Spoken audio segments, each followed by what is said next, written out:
Oi pessoal, aqui quem fala é a deputada estadual Ana Campanholo, deputada em Santa Catarina, para atualizar vocês do que tem acontecido aqui na nossa Assembleia Legislativa e principalmente sobre o assunto dos agrotóxicos e do aumento de impostos no nosso estado.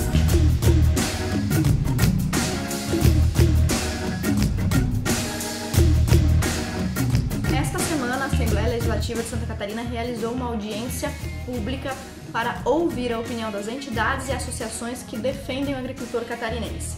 Nós participamos desta audiência pública e logo em seguida você vai assistir um pedaço do meu discurso nesta ocasião.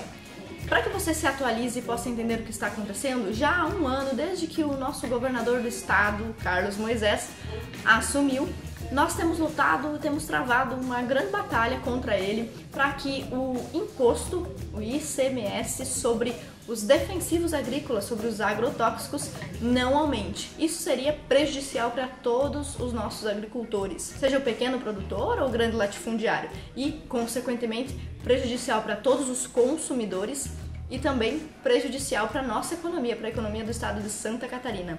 Existe um acordo no Brasil todo que zerou o ICMS dos defensivos agrícolas e há mais de 20 anos estamos assim, razão pela qual o Brasil tem crescido cada vez mais, tem crescido exponencialmente do ponto de vista da agricultura e da exportação. Existem muitos preconceitos e inverdades sendo espalhados pelo Brasil e pelo mundo a respeito dos defensivos agrícolas, como se fossem um veneno ou um vilão. As pessoas esquecem que, cientificamente falando e estatisticamente falando, toda substância química é de uma certa forma tóxica e vai variar se ela será benéfica ou maléfica do tanto ou da dosagem que se usa desse produto. As infecções e intoxicações no Brasil, por exemplo, por produtos de limpeza ou remédios, medicamentos, são muito maiores do que as intoxicações por agrotóxicos. Na verdade, cientificamente e conforme as pesquisas, não existe no Brasil e no mundo registro de uma pessoa que tenha se intoxicado e morrido por ter comido um alimento tratado com agrotóxico. O agrotóxico, na verdade, defensivo agrícola, é como se fosse um remédio para as plantas. E nós falamos sobre isso no nosso discurso de hoje, tentando desconstruir os preconceitos que estão levando o governador do estado a tentar aumentar os impostos. Veja bem, o governador do estado não quer aumentar os impostos dos agrotóxicos por uma questão de economia ou de arrecadar impostos, mas porque, de uma forma muito preconceituosa, ele acredita que o agrotóxico faz mal, mesmo sem provavelmente nunca ter pisado numa plantação de milho, de algodão, de fumo, ou seja, do que for. É mais um caso de um político que tenta interferir na economia usando seus próprios preconceitos para criar leis ou prejudicar a população. Assista a seguir um trecho da minha manifestação na audiência pública em defesa dos agricultores que aconteceu essa semana aqui na Assembleia Legislativa. Primeiramente, agradecer na pessoa do deputado Sargento Lima, que me concedeu a honra de representar o time do Bolsonaro neste momento. Bom, não é a primeira vez que o povo precisa se mobilizar para evitar que, de alguma forma, políticos ou medidas políticas o prejudiquem diretamente. Isso acontece inúmeras vezes e os senhores já devem ter passado por isso também.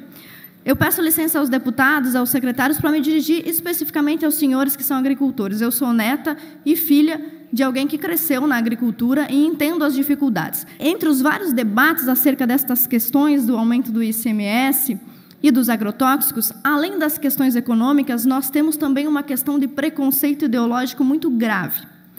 Quando o nosso governador do estado, Carlos Moisés, se referiu a essa pauta, em algumas oportunidades ele disse que era uma posição pessoal. Então, várias vezes ele usou a palavra para dizer que não iria aumentar as taxas de impostos por questões econômicas, mas porque por uma posição pessoal ele considerava o agrotóxico como prejudicial. E os senhores que são agricultores provavelmente já ouviram isso inúmeras vezes. Um absurdo preconceito com os defensivos agrícolas e as pessoas com a impressão de que o agricultor está envenenando a população. Tenho certeza que os senhores já passaram por essa impressão. Essa luta do agricultor e do povo contra medidas políticas extremamente impopulares e prejudiciais é muito antiga. Os senhores provavelmente já ouviram falar de Monteiro Lobato, que escreveu aquela história do sítio do Pica-Pau Amarelo. Monteiro Lobato escreveu este livro aqui para defender os agricultores e o produtor brasileiro. E ele chegou a ser preso porque enfrentou o presidente Getúlio Vargas e secretários e ministros que queriam impedir o crescimento da produtividade no Brasil. E os senhores, muitas vezes, por serem tidos como simples não são ouvidos. E os políticos, de uma forma muito confusa, acham que sabem o que é melhor para o agricultor e para o povo, muitos políticos, não em todos, do que o próprio povo. Isso é muito engraçado. Por isso que eu trouxe para cá, para respaldar as minhas palavras, 2 livros de 2 autoridades, para que os senhores saibam que aquilo que os senhores defendem de uma forma simples lá no campo tem respaldo científico e literário. Os senhores talvez já tenham ouvido falar do nosso príncipe imperial, Dom Orleans de Bragança. Ele é bisneto da princesa Isabel. Ele é uma autoridade nas questões agrícolas, ele fala no Brasil todo sobre isso. Olha o que o príncipe escreveu sobre Santa Catarina neste livro aqui. Santa Catarina é o primeiro produtor de cebola, maçã e carne suína, o segundo produtor de carne de frango, alho, fumo, mel de abelha, o terceiro produtor de arroz e banana com altos níveis de produtividade. A avicultura catarinense é responsável por 8% dos negócios mundiais de frango, 20% da produção nacional. E o príncipe de Orleans e Bragança, vejam só que coincidência, tem a mesma opinião que os senhores. E ele fala mais ainda no livro dele. Os senhores são os verdadeiros heróis da economia brasileira, porque a cada ano a terra do agricultor é mais e mais vezes retirada e diminuída. Na última pesquisa da Embrapa, 30% do território brasileiro não pode ser cultivado, ou está em reserva indígena ou está em proteção ambiental. Olha o que o príncipe nos diz ainda. Há mais de 20 anos, a agricultura vive uma retração territorial de mais de 2 milhões de hectares por ano. Ou seja, os agricultores brasileiros perdem 2 milhões de hectares todo ano por causa de políticas ideológicas. Isso não tem a ver com economia, com o que faz bem para a economia, com o que gera dinheiro, tem a ver com ideia que está na cabeça de alguns políticos.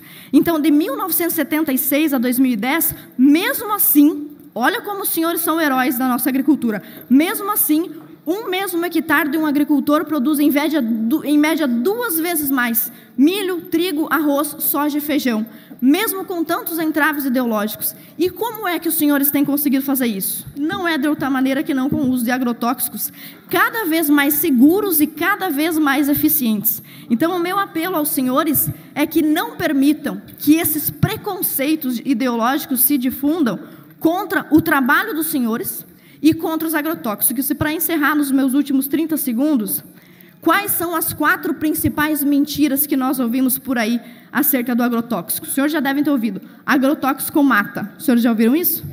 É mentira. Não existe nenhum caso de infecção por alimentos com agrotóxico. Do contrário, alimentos orgânicos, aquele que o pessoal faz muita propaganda, que não contém agrotóxico, já mataram muitas pessoas pelo mundo. Só para os senhores terem uma ideia, em 2011, 35 pessoas morreram com infecção de coli, porque o alimento não tinha agrotóxico. Outra segunda mentira, é a mentira de que os alimentos orgânicos que não têm o agrotóxico são mais saudáveis ou mais nutritivos. Mentira. Nenhuma pesquisa científica comprova isso. E mais, também se diz que o alimento orgânico é o futuro do Brasil e que os senhores que usam agrotóxicos estão ultrapassados. Última e principal mentira. A produção de alimentos sem agrotóxicos no Brasil é de apenas 0,5%. Não dá para alimentar nenhuma metrópole como São Paulo. Então, o futuro do Brasil são os senhores com agrotóxicos cada vez mais saudáveis, seguros e eficientes. Então, não permitam que ideias como essas ataquem o trabalho dos senhores, porque os senhores são, sim, os nossos verdadeiros heróis na economia. Muito obrigada.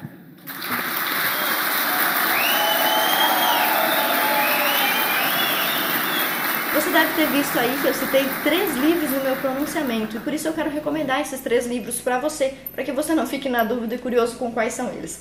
Monteiro Lobato escreveu O Escândalo do Petróleo e o Georgismo e Comunismo. Muito bom. Esse livro foi escrito na década de 30, em 1930, e depois de publicado, foi vendido e acabou sendo retirado, foi censurado pelo Estado por Getúlio Vargas na época.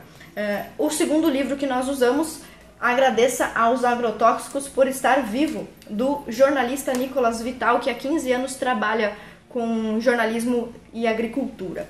E por último, esse que também é um livro maravilhoso do nosso príncipe imperial, Dom Bertrand de Orleans e Bragança, Psicose Ambientalista. Anota esses 3 livros aí na sua lista se você quiser saber mais sobre agricultura, meio ambiente e ecoterrorismo.